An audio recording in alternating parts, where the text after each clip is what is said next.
Hello friends, स्वागत है आपका आज स्मार्ट क्लास में। आज से हम आपके लिए हिंदी की क्लास शुरू कर रहे हैं। आज हम आपको समास पढ़ाएंगे, तो चलिए शुरू करते हैं। तो आइए जानते हैं समास होता क्या है।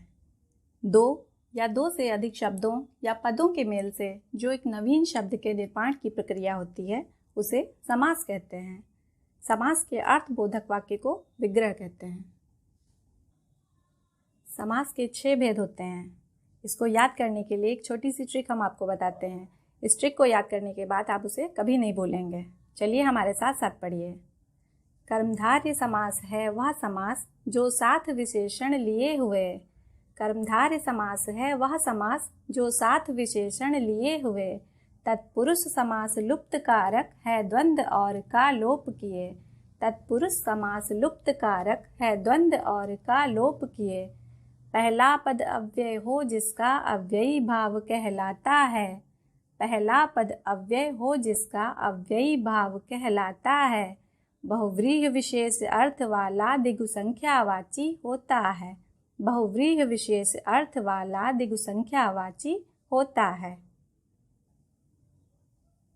अब देखिए आप कि इस ट्रिक में 6 समासों के नाम आ गए हैं। इसे हम आसानी से याद कर सकते हैं। पहला है कर्मधारय समास जो हमेशा विशेषता बताता है। दूसरा है तत्पुरुष समास जिसमें कारक का लोप पाया जाता है। तीसरा है द्वंद्व समास जिसमें और का लोप होता है। चौथा है अव्ययी भाव समास जिसका पहला पद अव्यय होता है। पांचवा है बहुव्रीहि समास जो विशेष अर्थ लेके होता है।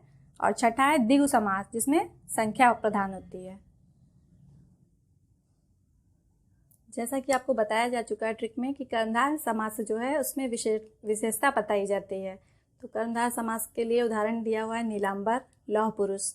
नीलांबर में नीला जो है विशेषण है और अंबर जो है विशेष है, क्योंकि अंबर की विशेषता बताई जा रही है। तो नीलांबर। लौह पुरुष में लोहे के जैसा, लोहे के समान पुरुष, अर्थात पुरुष जो है वो विशेष है और लौह जो है वो विशेषण है। पुरुष की विशेषता बताई जा रही है, अर्थात लौह पुरुष। दूसरा समास है तत्पुरुष समास। तत्पुरुष समास में कारक चिन्हों का लोप होता है। तो यहाँ पे लिखा हुआ है राम कहानी, कन्यादान। राम कहानी में क्या है? राम की कहानी, अर्थात की का लोप किया गया है। कारक चिन्ह जो हमारा का की के होते हैं उसमें की का लोप किया गया है। कन्यादान अर्थात कन्या का दान, यहाँ पे का लोप किया गया है। इस तरीके से हमारा तीसरा है द्वंद्व समास। द्वंद्व समास में और का लोप किया जाता है, जैसे सीता राम, सीता और राम।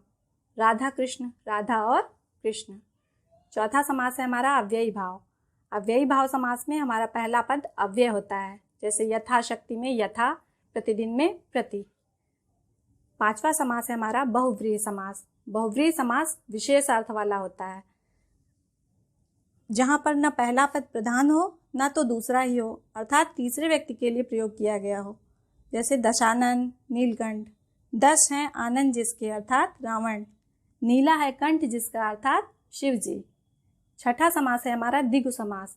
द्विगु समास जो होता है वो संख्यावाची होता है। इसमें संख्या की बात की जाती है। द्विगु समास जिसका पहला पद संख्यावाची हो तथा दूसरा संज्ञावाची हो उसे द्विगु समास कहते हैं। जैसे त्रिभुज, चौराहा। 3 है भुजाएं जिसकी, 4 है राहें जिसकी, चौराहा।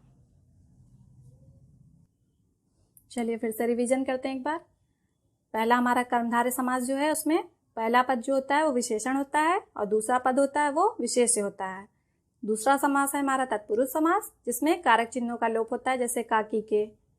द्वंद्व समास में और का लोप पाया जाता है।